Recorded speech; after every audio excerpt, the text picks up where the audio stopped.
Venimos ante ti, Señor, a suplicarte y a rogarte nos perdones de toda iniquidad, de todo lo que te ofende, de todo lo que es transgresión, Señor, para tener esta comunión estrecha y correcta contigo, Señor, que no haya ningún estorbo, Señor, porque, Señor, queremos que tu palabra, Señor, no sea estorbada, queremos que tu palabra toque nuestros corazones, Señor, y los corazones de las personas que van a escuchar. Te pedimos por Casa sobre la Roca, que tu Espíritu Santo prepare, Señor, sus corazones para recibir tu palabra con gozo, como un deleite, Señor. Te pedimos también por estas personas que aún no te conocen y personas que también siguen las prédicas y las enseñanzas de Casa sobre la Roca, Señor, para que obres en sus vidas, Señor. Tú eres el único, Señor, que cambia los corazones. Tú eres quien puede, Señor, hacer que haya una operación, Señor, donde la palabra es el bisturí y donde, Señor, tú cambias ese corazón de piedra por un corazón de carne, Señor, para que ellos, Señor, vuelvan a ti, para que ellos puedan recibir la palabra como tierra fértil, Señor. Suplicamos y rogamos, Señor, que con tu autoridad, con tu poder, Señor, toques las vidas, toques los corazones, Señor. Te damos gracias porque hasta el día de hoy, este domingo, nos has permitido, Señor, estar pues buscando, Señor, desesperadamente adorarte, glorificarte, con escuchar tu palabra, con, Señor, alabarte con esas alabanzas que realmente, Señor, hablan de tu palabra, hablan de ti, Señor. No con alabanzas, Señor, que realmente no son bíblicas, sino con esas alabanzas, Señor, que realmente están dando la palabra, Señor. Te pedimos, Señor, que nos bendigas con esta prédica, Señor, que tú seas glorificado en ella, que tú seas, Señor, dado a conocer. Y también te pedimos por esas personas que están sufriendo en los hospitales, en sus casas, con esta enfermedad, con esta situación tan fuerte en todo el mundo, Señor. Pedimos también por los hospitales, los doctores, Señor, que están dando todo, las enfermeras, camilleros y personas que están involucradas, Señor, que obres en sus vidas, Señor, que lo principal, Señor, puedan escuchar tu evangelio para que ellos puedan rendir su vida a tu señorío, Señor, y que ellos sean canales de bendición para los enfermos, Señor, que ellos puedan realmente ser esos instrumentos en tus manos, Señor, no solo para operaciones o para dar sanidad física, sino también espiritual, Señor. Te damos gracias por este domingo, Señor. Confiamos en que tú vas a tocar las vidas, Señor, y, Señor, estamos pues con esa necesidad, Señor, de escucharte hablar a través de tu palabra. Por eso glorificamos tu santo nombre hoy, en el nombre de Cristo Jesús. Amén y amén. Estamos en el libro de Hechos. Los domingos estamos viendo el libro de Hechos. Estamos en el capítulo 24. Tiene 27 versículos. Vamos a ver todos hoy. El tema: la defensa del apóstol Pablo ante el gobernador Félix. Si tienes Biblia, por favor, abre tu Biblia en Hechos capítulo 24.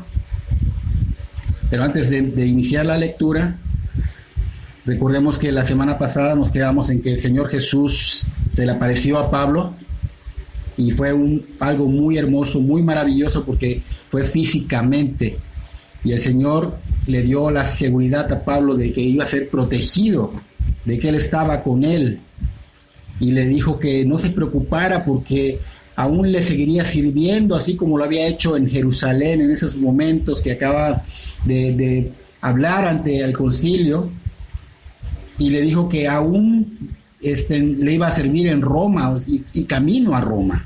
Entonces Pablo obviamente se sentía ya seguro, cuidado, protegido. El Señor sabía que venía algo más fuerte. Pablo no lo sabía, pero luego se entera de que 40 asesinos lo querían matar. Y vimos que el tribuno llamado Claudio Lisias pues es enterado por el sobrino de Pablo, y esto vemos que no es una casualidad, porque era Dios obrando, el Señor obrando y preparando la protección de su siervo. Dios estaba obrando, tocando a este tribuno, y este tribuno estaba dando orden de preparar a 470 hombres, fíjense, para custodiar a Pablo, para sacarlo de una manera sin que lo vayan a agredir de Jerusalén y llevarlo hasta Cesarea, para llevarlo hasta ese gobernador llamado Félix, donde Pablo estaría a salvo, y donde pues obviamente se le acusaría de cosas muy serias y exageradas, que eso es lo que vamos a ver hoy. Vamos a ver a Pablo en este juicio, donde va a ser acusado, donde Pablo va a presentar su defensa ante tales acusaciones, ante este gobernador Félix. No, estamos en Hechos capítulo 24, versículo 1 Si puedes seguir la lectura, por favor. Dice, 5 días después descendió el sumo sacerdote Ananías con algunos de los ancianos y un cierto orador llamado Tértulo, y comparecieron ante el gobernador contra Pablo. Y cuando éste fue llamado, Tértulo comenzó a acusarle diciendo, como debido a ti gozamos de gran paz, y muchas cosas son bien gobernadas en el pueblo por tu prudencia, oh excelentísimo Félix, lo recibimos en todo tiempo y en todo lugar con toda gratitud.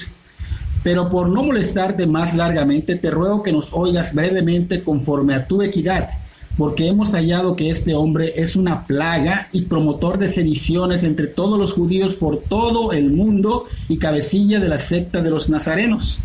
Intentó también profanar el templo y prendiéndole quisimos juzgarle conforme a nuestra ley. Pero interviniendo el tribuno Licias, con gran violencia le quitó de nuestras manos, mandando a sus acusadores que viniesen ante ti. Tú mismo, pues, al juzgarle podrás informarte de todas estas cosas de que le acusamos. Los judíos también confirmaban diciendo ser así todo. Y hacemos pausa en el versículo 9. Como vimos en el capítulo anterior, el gobernador Félix había recibido a Pablo, había recibido la carta de Claudio Licias, que era el tribuno, que tuvo a Pablo custodiado en esa fortaleza en Jerusalén.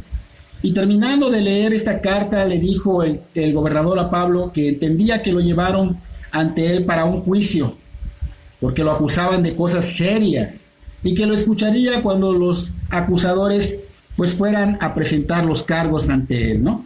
Fíjense, este concilio de Jerusalén que acusaba a Pablo tardó 5 días para presentarse ante el gobernador Félix. Esto quiere decir que se tomaron el tiempo para preparar sus acusaciones. El liderazgo judío, que era integrado por el sumo sacerdote Ananías y los ancianos, consiguieron y llevaron con ellos a un hombre llamado Tértulo, que este era un orador, una persona que hablaba bien, correctamente o elocuentemente, le podemos decir así. Era una persona que era carismático, era como un abogado hábil para que pudiera presentar su caso ante este gobernador. Entonces estamos viendo que la presencia de esos 3 grupos, el sumo sacerdote Ananías, que es el sumo sacerdote, los ancianos, que es el segundo grupo, y este abogado ante la corte de Félix, pues nos muestra qué tan serio y astuto era el liderazgo judío para conseguir a toda costa con una condena, o sea, conseguir una condena para Pablo. Entonces esto nos debe de recordar, bueno, a mí me recuerda, pero nos debe de recordar que es una situación muy similar a la del Señor Jesús cuando en el concilio, pues lo llevaron de Getsemaní al concilio, y tuvieron que buscar a muchos hombres que mintieran para que pudieran acusarle de algo que no era verdad. No le encontraban algo malo al Señor. El Señor era íntegro, sin pecado, y no le encontraban nada. Entonces buscaron personas mentirosas para poder acusarle, hasta que hallaron a unos que pues realmente mintieron de alguna manera y se salieron con la suya. Muy astutamente lo hicieron, y recuerden que de esa manera habían convencido al pueblo y lo llevaron ante Pilato, porque solo de esa manera Pilato escucharía. Si no fuera que el pueblo influyera, Pilato no tomaría en serio la acusación hacia el Señor Jesús. Pero ellos astutamente convencieron al pueblo de que el Señor Jesús estaba realmente cayendo en blasfemia, y obviamente se fueron hacia Pilato, y Pilato lo condena a muerte. Y es lo que estaba sucediendo acá. Este abogado muy astutamente comienza la acusación de Pablo, pero comienza de una manera diferente. Empieza adulando al gobernador. Gracias a usted, señor gobernador, gozamos de gran paz. Si no fuera por usted, estaríamos mal. Estamos muy agradecidos con usted por cómo ha gobernado, decía este Tértulo. Y siempre ha mostrado usted su integridad, su sabiduría, su prudencia, halagándolo, ¿no? Ha hecho mejoras en nuestra nación. Lo recibimos siempre y en todas partes con mucho agradecimiento, oh excelentísimo Félix. No queremos molestarle, no queremos quitarle su tiempo, decía este Tértulo, porque sabemos que es valioso, y aparte sabemos que diriges esta región muy sabiamente. Entonces, este hombre estaba adulando, estaba buscando la manera de caerle bien, como para que se ganara el favor y le dice, solo queremos hablar algo rápido contigo. Y sabemos que usted trata este tipo de asuntos equitativamente, seguía adulando. O sea, ¿qué quiere decir esto? Que estaba realmente neutral, ¿no? Que lo hacía ni a favor ni en contra, sino justamente. Y este hombre, pues obviamente estaba siendo un adulador, y vemos que es un adulador profesional. Como dije hace un momento, quería de alguna manera ganarse al gobernador para poder obtener su favor. Pero algo que podemos encontrar en la palabra de Dios es que la adulación ante Dios es un pecado. Y tristemente es un descuido que muy frecuentemente se ve en la vida del cristiano. Es un pecado que la Biblia pues lo señala en muchas áreas, en muchas ocasiones, y vamos a mencionar algunas de estas. En el libro de Romanos, la carta a los Romanos, capítulo 16, versículo 18, dice, nos habla de quienes no sirven al Señor Jesucristo, sino a sus propios vientres, y con suaves palabras y lisonjas engañan los corazones de los ingenuos. Aquí estamos viendo cómo con suaves palabras y lisonjas están adulando, están cayendo realmente en hacer la barba. En el libro de Judas, en el capítulo 1, que es el único que tiene, versículo 16, habla de aquellos cuya boca habla cosas infladas, o sea, adulando a las personas para sacar provecho. En el libro de Proverbios del Antiguo Testamento, capítulo 20, versículo 19, también dice que el que anda en chismes descubre el secreto. No te entremetas pues con el suelto de lengua. Y esto significa que no debemos convertir a los aduladores en nuestros amigos cercanos. Y en el Salmo 78, 36 dice, pero le lisonjeaban con su boca y con su lengua le mentían. Entonces estamos viendo acá que quiere decir que cuando querían adular o mentir con su boca, lo hacían, pero de manera deshonesta. O sea, le daban alabanzas a Dios, pero sin honestidad, sin sinceridad, y esta adulación, pues, Dios no la quiere, Dios la aborrece. Adular a Dios no es malo, siempre y cuando sea con un corazón sincero, con un corazón honesto. O sea, lo que hablo y lo que estoy diciendo a Dios, lo creo y lo digo de corazón, eso debe ser. En el libro de Proverbios, en varias citas podemos encontrar cómo esta adulación conecta con el pecado de inmoralidad sexual. O sea, también hemos visto que muchas personas han sido seducidas a la inmoralidad sexual a través de adulaciones. Mucha gente empieza a adular a otros y les hablan tan bonito que empiezan a caer y terminan en inmoralidad sexual. Entonces vemos que este tipo de situaciones no es correcta ante Dios, no le agrada a Dios, y por eso a veces es importante que este tipo de amistades no estén. Ahora, ¿qué pasa? Que tristemente a veces se aferran o nos aferramos a amistades tóxicas, y es por eso que debemos realmente obedecer a la palabra, debemos sujetarnos a lo que dice el Señor, pero en toda su palabra, porque normalmente, ¿qué hacemos? Nos sujetamos a lo que nos conviene, pero a lo que nos confronta o lo que no queremos soltar, no lo obedecemos. Entonces no debemos sujetarnos a toda la palabra de Dios, a todo el consejo de Dios, así nos agrade o no. No se trata de que me sujeto solo a lo que me agrada y a lo que no, o a lo que yo creo que no, personalmente, no, aquí me sujeto a todo. Ahora bien, veamos quién era este gobernador que estaba siendo adulado por este Tértulo, este abogado que habían contratado los líderes religiosos, ¿no? Este gobernador se llamaba Antonio Félix y comenzó su vida como un esclavo, de muy niño era esclavo. Su hermano Palas era amigo del emperador Claudio y a través de esta influencia terminó de ser esclavo Antonio Félix desde niño y fue creciendo y fue ganándose el favor, y pues obviamente a través de esa influencia terminó como un gobernador de una provincia romana. Este gobernador Félix nunca trajo paz ni prosperidad a Israel. Él había aplacado muchas rebeliones con brutalidad tan bárbara que se ganó el horror y no se ganó el agradecimiento de la población judía. Él mismo había ordenado una masacre de miles de judíos en Cesarea, además de saquear muchas casas judías por orden suya.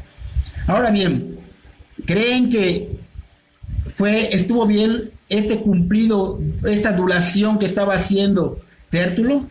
¿Creen que es correcto lo que este hombre adulador estaba haciendo? ¿Creen que es de Dios hacer esto? Claro que no. Dios conoce realmente el corazón de esta gente como Tértulo adulador, y conoce lo más íntimo, y no puedes engañar a Dios, y sabe que es algo incorrecto, no es agradable a Dios. Entonces tenemos que observar que esto también va para nosotros. Dios conoce nuestros corazones, conoce lo más íntimo de nosotros, y no lo podemos engañar, y debemos tener cuidado de no caer en estas cosas. Porque no es incorrecto dar gracias cuando alguien hace algo por ti. No es incorrecto dar gracias cuando alguien hace algo por tu pueblo, por tu ciudad, por tu país. Pero adular y con mentiras no es de Dios, no le agrada a Dios. Ahora, si Félix estaba como gobernador, era porque era muy astuto. Si no, no estaría en esa posición. Y seguramente habrá notado fácilmente la adulación interesada de estos líderes religiosos. Habrá pensado, ¿creen que ganarán algo con adularme? Para empezar, pues los cargos en contra de Pablo eran débiles y pobres. Y era muy obvio para este gobernador que ellos estaban queriendo adularlo para ganar el favor. Aunque hayan acusado a Pablo de que era peligroso para el Imperio Romano, aunque lo hayan presentado como una plaga y como cabecilla de la secta de los nazarenos, y aparte lo tenían como un profanador del templo de Dios, pues esas cosas el gobernador las había notado que eran mentira, que eran débiles. Y pues estas personas, estos judíos y Tértulo, como en esos tiempos había muchos revolucionarios en contra de Roma, pues pensaron que si lo presentaban de esta manera, pues este gobernador tomaría en serio esto y seguramente lo sentenciarían. Tértulo estaba también hablando en contra del Señor Jesús, porque estaba menospreciando el decir que venía como cabecilla de los nazarenos. Estaba menospreciando a Cristo, que es el camino, la verdad y la vida. Y como al Señor Jesús que venía de Nazaret le llamaban nazareno, pues obviamente le estaban diciendo que Pablo era uno de ellos, un seguidor de ellos, y que era el cabecilla de ellos. Entonces, esto venía porque recuerden que Nazaret pues era una ciudad, un pueblo, con una reputación muy, muy pobre. ¿Okay? Entonces todo este caso estaba totalmente fabricado, estaba hecho con puras mentiras, a base de rumores, porque Pablo ni era revolucionario, ni era profanador de templos. Lo que sí, pues fue una injusticia al haberlo golpeado cuando lo agarraron, lo encontraron en el templo, cuando se estaba purificando con aquellos 4 hombres para cumplir sus votos. Y pues obviamente cuando Pablo estaba terminando ese ritual, vinieron a él y lo golpearon, lo sacaron, lo arrastraron hacia afuera y lo estaban golpeando. Entonces eso sí era injusticia. Entonces Pablo pues obviamente sabía que no había nada de qué temer, y pues eso es algo que nosotros debemos realmente reflejar, que no haya cosas ocultas, cosas que tengamos que temer. Pablo acá no tenía nada que temer de la verdad, pero sabía que la verdad no siempre gana en una corte de justicia. Entonces, veamos el panorama. Tértulo encontró fácil adular al gobernador y también encontró fácil acusar a Pablo sin evidencia. Ambos van juntos casi siempre. La persona que adula hoy, quizá mañana acuse sin evidencia. Y créame que seguro sucede, certero, sucede constantemente. El tribuno Lisias, quien había rescatado a Pablo de los judíos, pues aquí estaba siendo dejado mal, lo estaban poniendo en una mala imagen ante el gobernador por Tértulo, porque querían que el gobernador pensara que el tribuno hizo malas cosas y que pudo haberse hecho ese juicio entre el mismo pueblo que pudo haberse resuelto allá mismo sin necesidad de llevarlo ante él. Y este Tértulo pues le dice al gobernador: usted mismo puede corroborarlo al interrogar al acusado. Tértulo pues obviamente no tenía evidencias para mostrar, ni siquiera tenía las intenciones de ofrecerlas. Estaba viendo si pegaba esto. Su intención era que Pablo solito se inculpara cuando el gobernador lo interrogara. Los otros acusadores que estaban a un lado, que eran el sumo sacerdote y los judíos, ellos habían dicho que estaban de acuerdo con los cargos que había presentado Tértulo contra Pablo. Pero tampoco ellos tenían evidencias y no ofrecieron evidencias, no pudieron respaldar las acusaciones. Así que ese discurso solo estaba adornado con adulación, y por eso fue considerado débil, pobre e imperfecto, e incluso con una muy mala causa. Y eso nos lleva a esas personas que son pues aduladores, que son mentirosos, que de alguna manera no aman a Dios de corazón, porque dicen mentiras y adulan. Y eso lo podemos ver en el Salmo capítulo 5, versículo 9, donde dice: porque en la boca de ellos no hay sinceridad, sus entrañas son maldad, sepulcro abierto es su garganta, con su lengua hablan lisonjas. Entonces vemos que estos hombres eran así, y a Dios no le agrada que seamos lisonjeros, o sea, barberos, aduladores. No le agrada que estemos adulando a alguien por conveniencia, o sea, deshonestamente.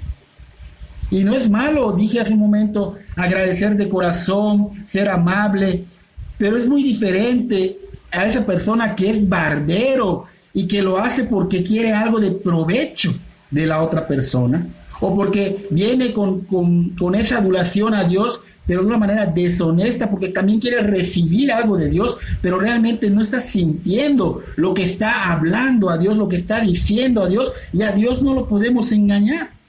Hay mucha gente así por todos lados que anda adulando, que logra sus propósitos siendo una persona que está haciendo la barba a otros. Pero ¿qué pasa cuando sale a la luz, cuando sale a flote quién es él? Cuidado, porque te va como en feria. Te atacan con todo, como ese hombre Tértulo. Continuamos con nuestra lectura. Estamos en el capítulo 24, versículo 10 en adelante. Dice: habiéndolo hecho señal el gobernador a Pablo para que hablase, este respondió: porque sé que desde hace muchos años eres juez de esta nación, con buen ánimo haré mi defensa. Como tú puedes cerciorarte, no hace más de 12 días que subí a adorar a Jerusalén, y no me hallaron disputando con ninguno, ni amotinando a la multitud, ni en el templo, ni en las sinagogas, ni en la ciudad, ni te pueden probar las cosas que ahora me acusan.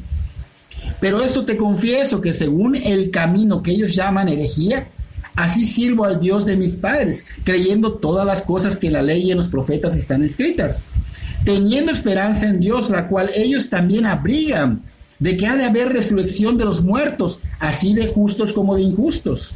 Y por esto procuro tener siempre una conciencia sin ofensa ante Dios y ante los hombres.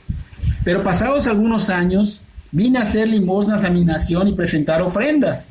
Estaba en ello cuando unos judíos de Asia me hallaron purificando en el templo, no con multitud ni con alboroto. Ellos debieron compadecer ante ti y acusarme, si contra mí tienen algo. O digan estos mismos si hallaron en mí alguna cosa mal hecha, cuando comparecí ante el concilio, a no ser que estando entre ellos prorrumpí en altavoz acerca de la resurrección de los muertos, soy juzgado hoy por vosotros. Hacemos una pausa en el versículo 21.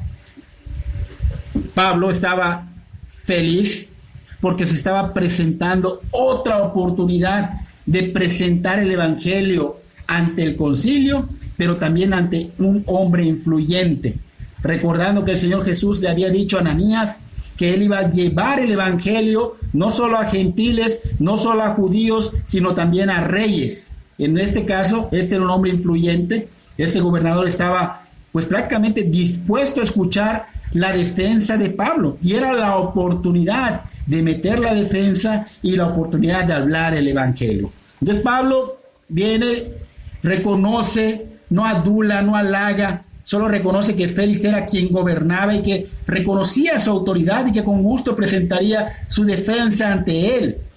Pablo empieza a refutar de lo que se le acusaba. Primero menciona que el día que llegó a Jerusalén, hasta el día de esta acusación y defensa, solo habían pasado 12 días.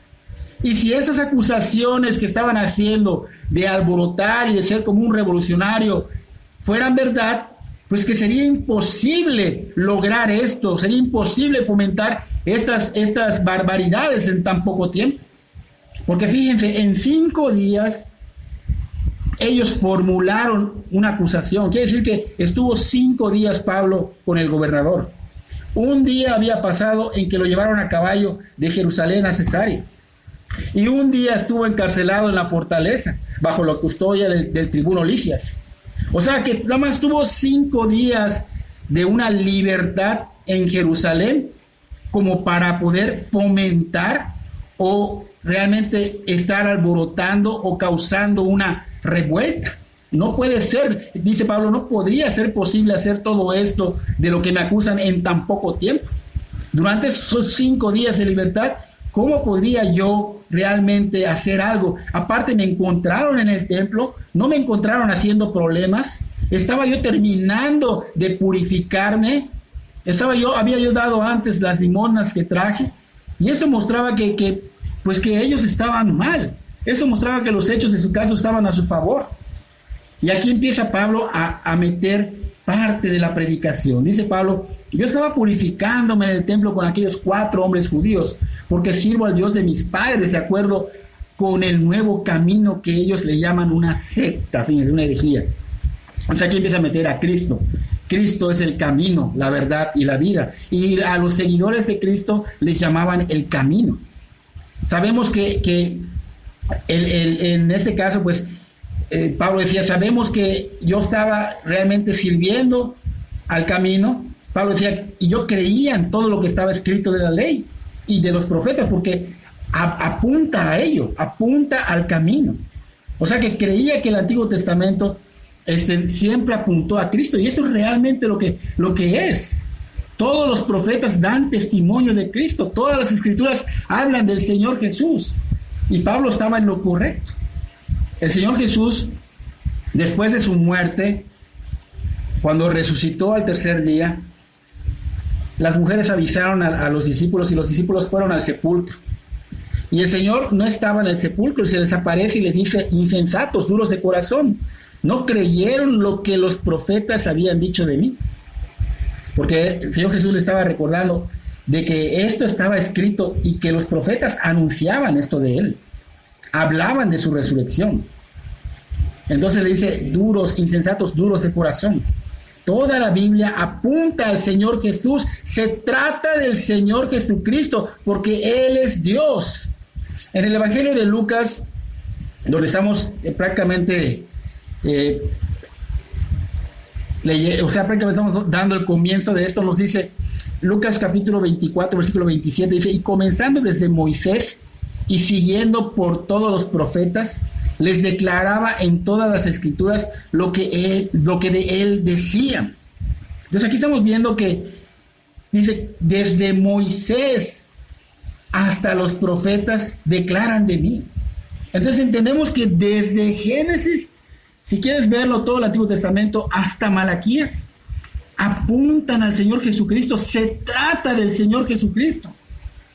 En Lucas 24, 44 les dijo: estas son las palabras que os hablé, estando aún con vosotros, que era necesario que se cumpliese todo lo que estaba escrito de mí en la ley de Moisés, en los profetas y en los salmos. O sea, todo esto de la resurrección del Señor Jesús estaba desde la ley de Moisés. Los profetas lo proclamaban, y en los salmos también se proclaman. En los salmos apuntan a Cristo. Toda la Biblia apunta a Cristo. El Evangelio de Juan, capítulo 5, versículo 39, dice: escudriñad las escrituras, porque a vosotros os parece que en ellas tenéis la vida eterna, y ellas son las que dan testimonio de mí. No solo se trata nada más de la historia de Israel. Israel tiene que ser bendecida, pero el protagonista es Cristo. Cristo, Jesucristo. Pablo proclamaba que él tenía la misma esperanza que estos mismos hombres que le estaban acusando. Pablo estaba especificando que cree en el Dios de la resurrección de los muertos, tanto justos como injustos. Y esa resurrección de justos o injustos, podemos llamarle de buenos y malos, es una promesa de Dios. Pero vamos a explicarla para poder entenderla, porque es muy importante.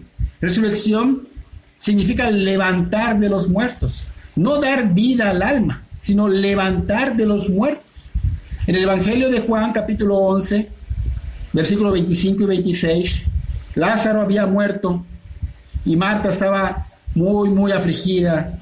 Y el Señor le dice: Marta, yo soy la resurrección y la vida. El que cree en mí, aunque esté muerto, vivirá. Y todo aquel que vive y cree en mí, no morirá eternamente. ¿Crees esto? Le estaba diciendo a Marta. Para empezar, acá el Señor está diciendo: yo soy la resurrección y la vida. Aquí parece como si estuviera enfatizando doblemente, pero la palabra resurrección significa levantar. Y obviamente la vida se refería a la vida eterna.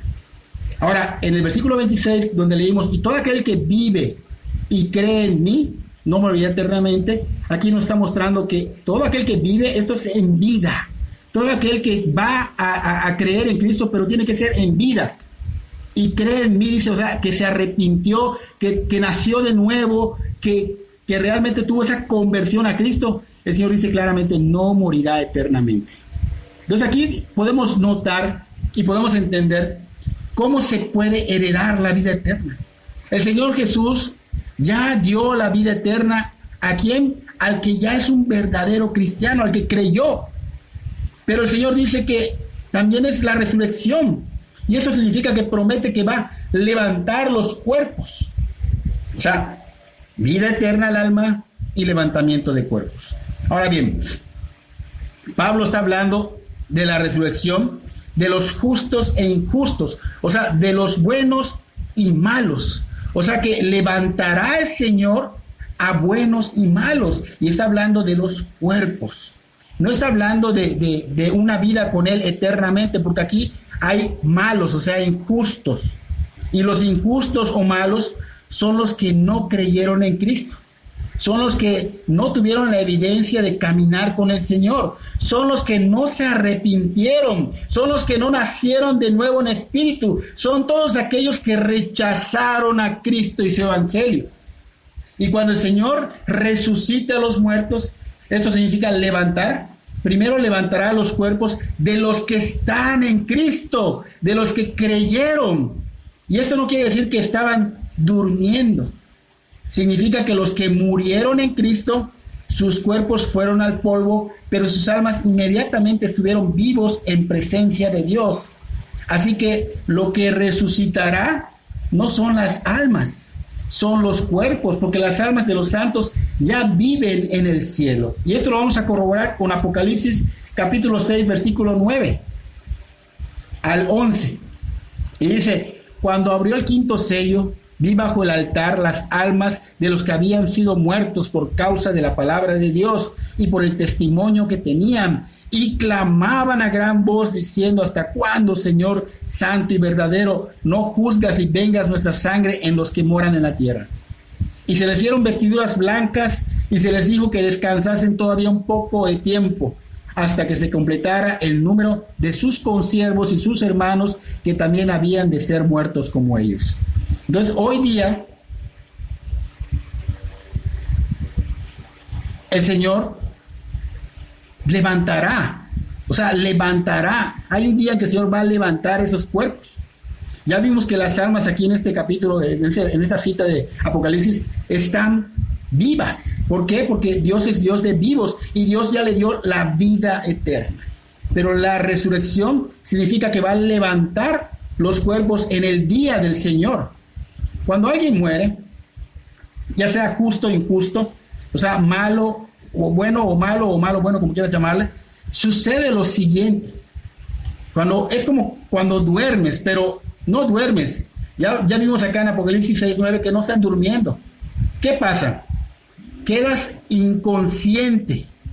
Eso sucede cuando cuando mueres, o sea, así como cuando duermes que quedas inconsciente, en ese momento quedas inconsciente, pero es momentáneo, porque dejas el cuerpo, pero cuando llegas a tu destino, que es inmediato, y abres los ojos, es como si despertaras, y será ese momento de asombro, porque verás si estás con el Señor o en el infierno.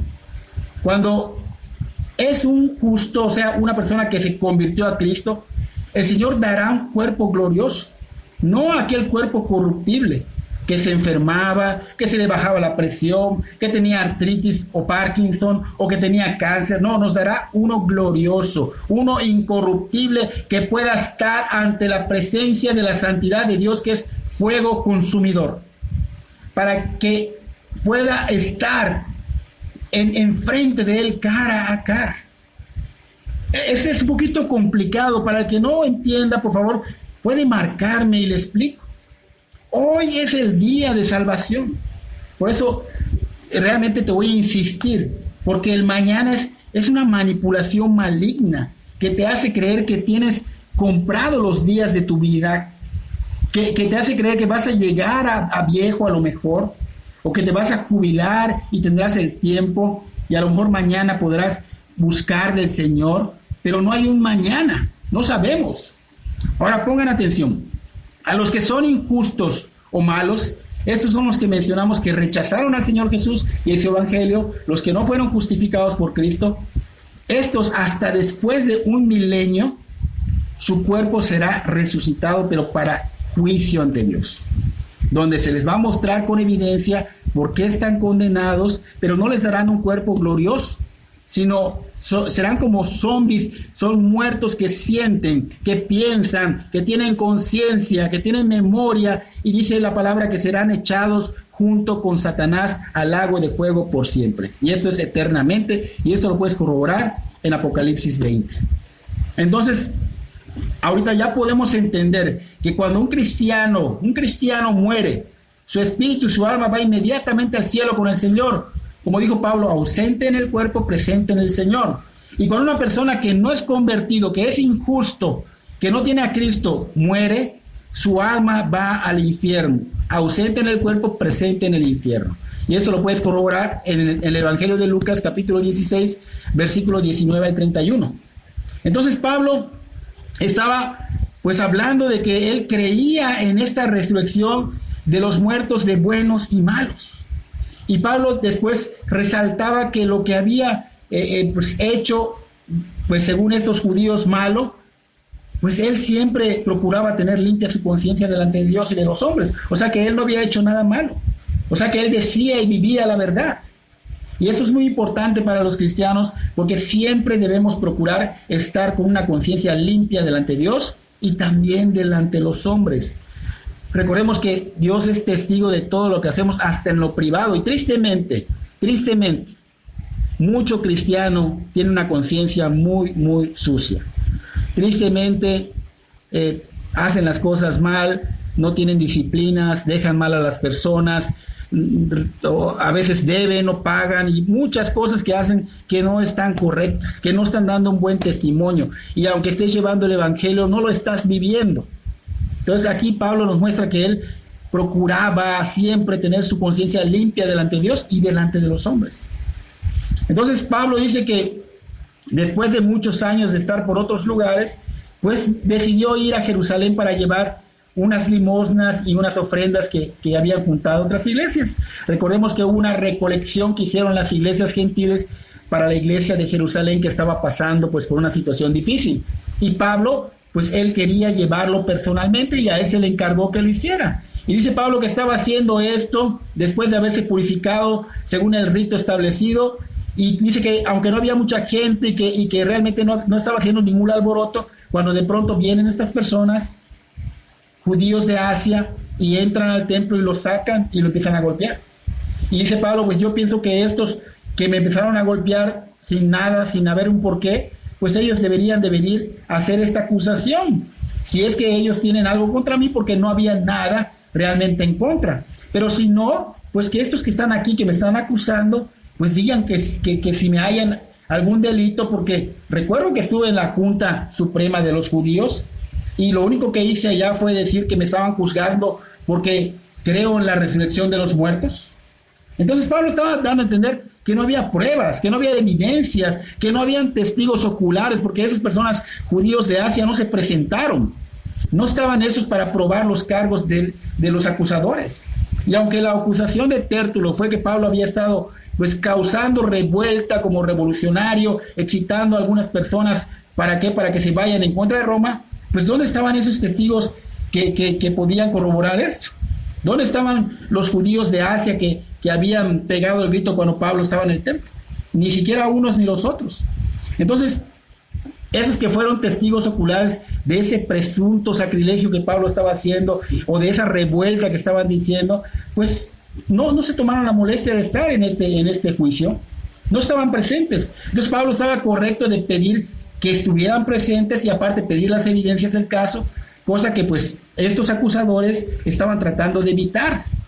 Pablo pues le señala al gobernador Félix una vez más que el verdadero asunto, el punto en cuestión, era el de la resurrección.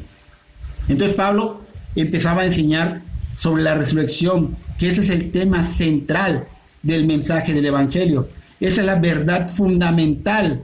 Eso es lo que él estaba hablando, que Cristo había muerto por nuestros pecados, que había sido sepultado y que había resucitado al tercer día. Y ese es el mensaje fundamental que todos debemos conocer y que todos debemos enseñar: la muerte del Señor Jesucristo y su resurrección. Sin ese fundamento no estamos dando el Evangelio completo.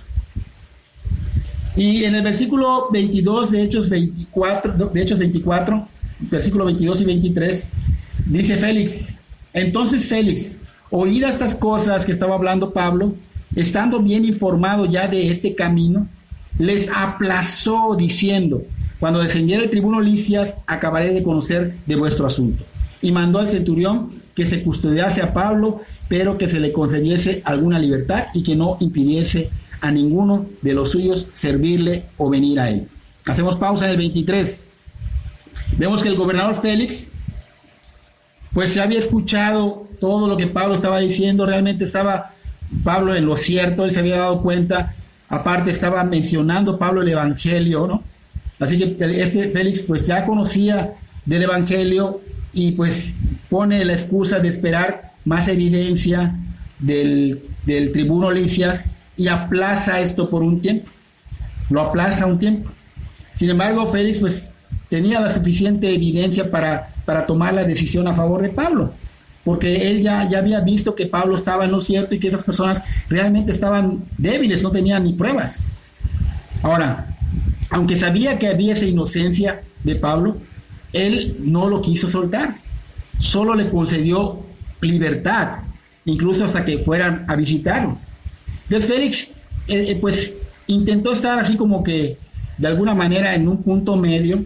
Él sabía que Pablo era inocente, pero no quería como que identificarse con el Evangelio de Pablo y con los cristianos, así que no tomó ninguna decisión y mantuvo a Pablo en custodia. Continuamos con el versículo 24, capítulo 24, versículo 24 al 27. Y dice: algunos días después, viniendo Félix con Drusila, su mujer, que era judía, llamó a Pablo y le oyó acerca de la fe en Jesucristo. Pero al disertar Pablo acerca de la justicia, del dominio propio y del juicio venidero, Félix se espantó y dijo: ahora vete, pero cuando tenga oportunidad te llamaré. Esperaba también con esto que Pablo le diera dinero para que le soltase, por lo cual muchas veces lo hacía venir y hablaba con él. Pero al cabo de 2 años recibió Félix por su sucesor a Porcio Festo, y queriendo Félix congraciarse con los judíos, dejó preso a Pablo. Aquí terminamos el capítulo 24 y estamos viendo que Félix quería que su esposa escuchara a Pablo. Ya había escuchado el Evangelio y como que lo estaba llamando y como que quería que su esposa lo escuchara. Y esta es la gracia de Dios obrando en ellos, concediéndoles ese tiempo para escuchar ese sermón privado. Ese palacio por un momento se estaba convirtiendo en un área para predicar, en una congregación, en una iglesia. Y las puertas del reino se estaban abriendo para ellos, estaban teniendo la oportunidad de entrar, tenían enfrente la oportunidad de entrar al reino de los cielos. Y ese cumplimiento lo vemos en los Salmos capítulo 2, versículo 10, donde dice: ahora pues, reyes, sed prudentes, admitid amonestación, jueces de la tierra. Eso estaba pasando con este gobernador. Ellos estaban escuchando a Pablo con mucho interés, y creemos que Félix estaba a punto de tomar la decisión de arrepentirse y convertirse a Cristo, pero lamentablemente algo lo frenó. Algo hizo que no lo recibiera, que no rindiera su vida a Cristo. ¿Y qué hizo? Quiso aplazarlo, quiso dejarlo para otro momento, según él, más oportuno. Esta mujer, su esposa de este gobernador, era la hermana de Herodes Agripa II y Berenice, mencionada en Hechos 25. Esta mujer, Drusila, era hermosa, era ambiciosa y tenía como más o menos 20 años de edad cuando Félix la sedujo, la alejó de su esposo y la convirtió en su tercera esposa. Seguramente, pues, al presentar Pablo la palabra, pues sabemos que la palabra confronta. Cuando vives de esta manera, cuando haces estas cosas, cuando vives de acuerdo a tu justicia, pues obviamente la palabra confronta. Es decir, que estos temas que Pablo mencionó acerca de la justicia, acerca del dominio propio y del juicio venidero, pues esos 3 puntos que Pablo usó cuando habló con ellos, pues obviamente habrán causado impacto en ellos. Y estos puntos, muchos predicadores actualmente evitan hablar de ellos cuando están ante personas que son muy influyentes, que son de alta posición, que tienen un estatus alto como este Félix, porque temen a espantarlos. Aquí vemos que Pablo, sin temor, con ese espíritu de poder, de amor y de dominio propio, viene y les predica estos 3 puntos. No menciona con exactitud cómo desarrolló estos 3 puntos Pablo, pero podemos especular que habló de la justicia que no es nuestra solamente por nosotros, sino que es la única justicia que nos puede salvar, es la de Cristo. Nosotros no tenemos nada que aportar. Y también le habla de la necesidad de una ética cristiana, o sea, dominio propio, que evidentemente le hacía falta tanto a Félix como a su esposa Drusila. Y luego también le habla de la redención de cuentas, o sea, iban a rendir cuentas cuando ellos murieran ante Dios en el juicio venidero. Entonces Félix, pues obviamente se espanta al escuchar este mensaje. Para empezar, tuvo miedo del juicio, tuvo temor de que aunque hiciera buenas obras, aunque diera dinero, pues él no podría comprar y él no tenía nada que aportar para ganar la salvación, la vida eterna. Y seguramente entendió que pues obviamente tenía que rendir cuentas y ya no quiso seguir escuchando, así como que mejor no escucho, como muchos dicen, no, yo no quiero escuchar de Apocalipsis o de la Biblia, porque luego, o sea, como que les da miedo. Y realmente deberíamos no venir a Cristo por miedo, pero sí realmente deberíamos tener temor a lo que va a venir. Lo que va a venir sin Cristo, rechazando a Cristo, es horrible, es horrenda cosa, dice la palabra. Es horrenda cosa. Entonces, Félix no tenía un corazón dispuesto, no quiso tomar la decisión de recibir al Señor, más bien rechazó al Señor, pero no lo rechazó directamente, sino que se excusó, puso pretextos, retrasó la decisión, como lo hemos visto hoy día en muchas personas constantemente, ¿no? Muchos responden al Evangelio de esta manera, expresan su rechazo a través de excusas, de otro día, de retrasarlo, pero oye bien, el día del juicio no podrás excusarte. Esto es rechazar a Cristo y su Evangelio. La Biblia nos dice que vayamos al Señor urgentemente, diligentemente en arrepentimiento y fe, y es hoy, no mañana, porque no podemos saber si habrá un mañana.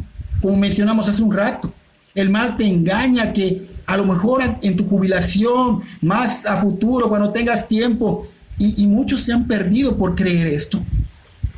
En 2 Corintios capítulo 6 versículo 2 dice: he aquí ahora el tiempo aceptable, he aquí ahora el día de salvación. No podemos jactarnos de que viviremos mañana. Sería tonto no aprovechar una oportunidad que viene de Dios. No viene de tu maestro, no viene de tu jefe, no viene de algún famoso, algún político, porque estoy seguro que si alguna de esas cosas te dieran la oportunidad, por ejemplo, de que te presentasen la oportunidad de presentar un examen porque no pasaste el anterior, de volver al trabajo porque por negligencia lo perdiste, de tomarte una foto con este famoso que tanto admiras, o de estar en una campaña con el presidente de la República donde participarás de todas las reuniones, de todos los banquetes y de toda la expectación, seguramente sin titubear, sin pedir permiso lo tomarías todas estas oportunidades. Pero esa mañana te habla la persona más importante del universo invisible y visible. Y es la voz del Espíritu Santo que te dice a tu corazón: prepárate para conocerme. Prepárate para conocer a tu Dios, a tu Creador y al que te puede salvar. Quizá mañana esa voz ya no la escuches tan fuerte y sea más bajita. Quizá mañana las alegrías que te da el mundo, que te dan las cosas materiales o las cosas superficiales, puedan ir apagando esa voz que te está advirtiendo ahora. Y quizá nunca la vuelvas a escuchar de nuevo. Porque estamos viendo en esta escena y vemos al gobernador Félix que se reunía muy a menudo con Pablo por 2 años, pero no lo buscaba honestamente. Él lo buscaba porque quería dinero, no lo buscaba por escuchar el evangelio, no lo buscaba por recibir al Señor y rendir su vida a Cristo. No buscaba a Dios, buscaba a Pablo por algo material, por codicia, por algo que le convenía en este mundo, algo que es pasajero, que cuando mueras no te vas a llevar. Estaba enfocado en algo que no le iba a salvar cuando muriera y que no le iba realmente a ayudar en la presencia de Dios ante un juicio. Y ese puede ser tú hoy día, que buscas a Dios solo por pedir dinero, que buscas a Dios solo por pedir salud, que buscas a Dios solo por restaurar tu matrimonio, que buscas a Dios solo por pedir trabajo. Pero nunca buscas a Dios para volver a Él, para que seas salvo y porque lo amas, porque realmente ha dado todo por ti, por escuchar su palabra, por rogarle que te muestre tu pecado, que te haga ver estas cosas por las cuales estás condenado y que te muestre su amor y su misericordia en Cristo Jesús. Félix esperaba que Pablo le diera dinero. Por eso estuvo visitando a Pablo constantemente durante 2 años. Y la ley romana solo podía durar 2 años. Porque si no hubieran pruebas. Y Félix mostró que él estaba dispuesto a romper la ley romana al mantener a Pablo por más de 2 años. Pero en ese momento dejó de ser gobernador y en su lugar entró este Porcio Festo. Y como Félix convenientemente quería quedar bien ante los judíos, dicen que deja preso a Pablo a cargo de Porcio Festo. Se rehusó a soltarlo, aunque sabía que Pablo era inocente. Y él hizo esto por la misma razón que Pilato condenó a nuestro Señor Jesucristo, sabiendo que Cristo era inocente, sabiendo que los líderes religiosos solo por envidia lo estaban acusando falsamente. Y vemos que tanto Poncio Pilato como este gobernador Félix estaban actuando por pura ventaja política, queriendo congraciarse con los judíos.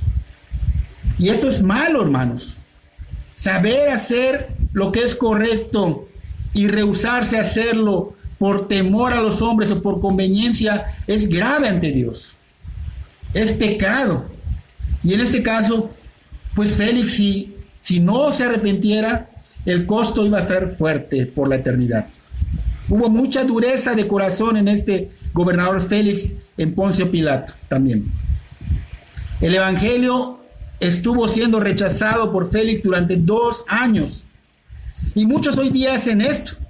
Rechazan constantemente la gracia de Dios y creen que tal vez más adelante tendrán tiempo.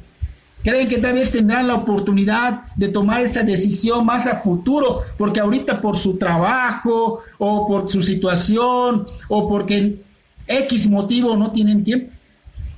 Y muchos dicen en su mente: por ahora no, déjame tranquilo, Dios, no necesito de ti en estos momentos. Y otros, aunque aparentemente sí han querido, ya van a la iglesia, escuchan la palabra, se congregan, pero no han rendido su vida a Cristo. Solo están experimentando la gracia que el Espíritu Santo les da, tratando de convencerlos de su pecado. Yo hoy insto tanto a creyentes como a no creyentes, no sigan rechazando y posponiendo la gracia de Dios. A nadie le gusta que le hablen de un juicio.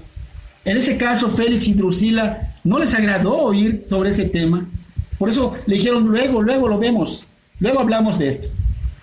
Y hoy podrías tomar esta enseñanza como un conocimiento más y luego tirarla a la basura, o podrías tomarla como esa medicina que puede salvarte la vida, como ese tesoro para salvar tu alma. ¿De qué? De un juicio real, el cual nadie podrá escapar. Por ese motivo te insisto a que hagas conciencia de que Dios te está hablando hoy.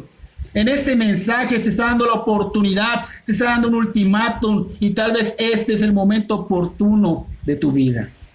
Porque, repito, mañana no sabremos si estaremos, o tal vez estaremos en un hospital, o quizá no despertemos, o tal vez un accidente.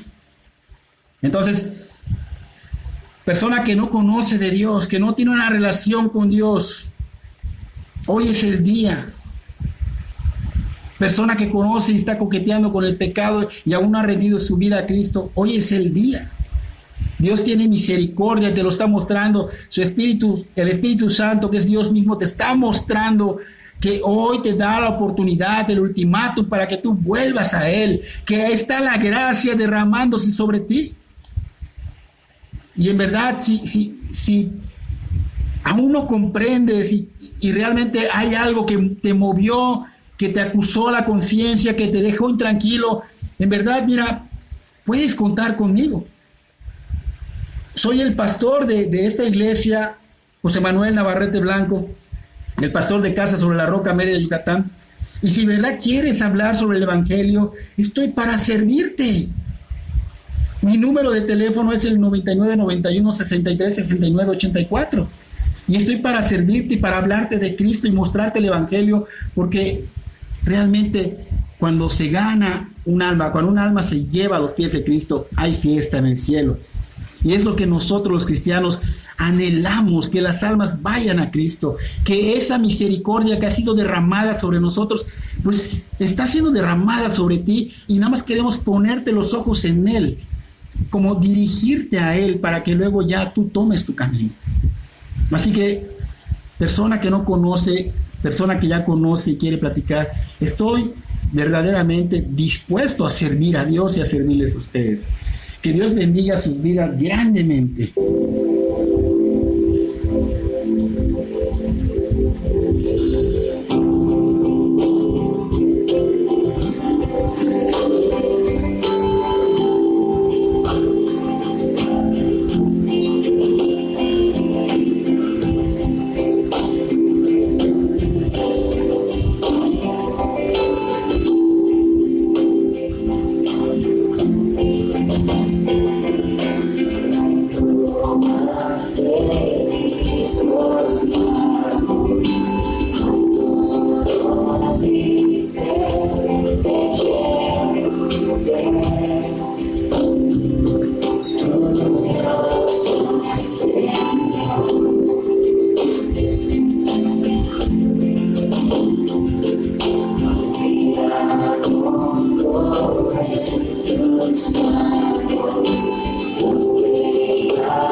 Yo